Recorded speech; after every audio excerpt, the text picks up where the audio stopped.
आज मी बनवली आहे मार्गशीर्ष गुरुवार स्पेशल मस्त गहू आणि तांदूळ मिक्स खीर. आता ही खीर खूप ठिकाणी वेगळ्या पद्धतीने बनवली जाते, पण आज ही मी अगदी झटपट बनवली आहे. तर त्यासाठी मी पाववाटी विकतची खीर भेटते ती घेतली आहे आणि 2 ते 3 चमचे तांदूळ घेतले आहेत. या दोन्हींना मी 2 ते 3 तास मस्त पाण्यात भिजत ठेवलं होतं. आता यामध्ये मी चवीनुसार मीठ घालून कुकरला जवळपास 3 शिट्ट्या होईपर्यंत छान शिजवून घेणार आहे. आता शिजल्यानंतर याला चमच्याने छान घोटून याच्या गाठी मोडून घ्यायच्या आहेत. त्यात आवश्यकतेनुसार गरम पाणी, पाववाटी गूळ, 2 ते 3 चमचे साखर, खारीक पूड, वेलची पूड घालून चांगले चटचट होईपर्यंत शिजवायचे आहे. आता यात तुम्हाला आवडत असल्यास खोबरे पण घालू शकता.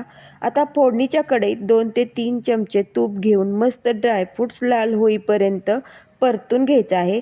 शेवटी 1 चमचा खसखस घालून या खिरीला मस्त असा तडका द्यायचा आहे आणि वरून शेवट भिजवलेले केसर घालायचे आहेत. मस्त अशी महालक्ष्मी गुरुवार नैवेद्यासाठी ही खीर तयार झाली आहे.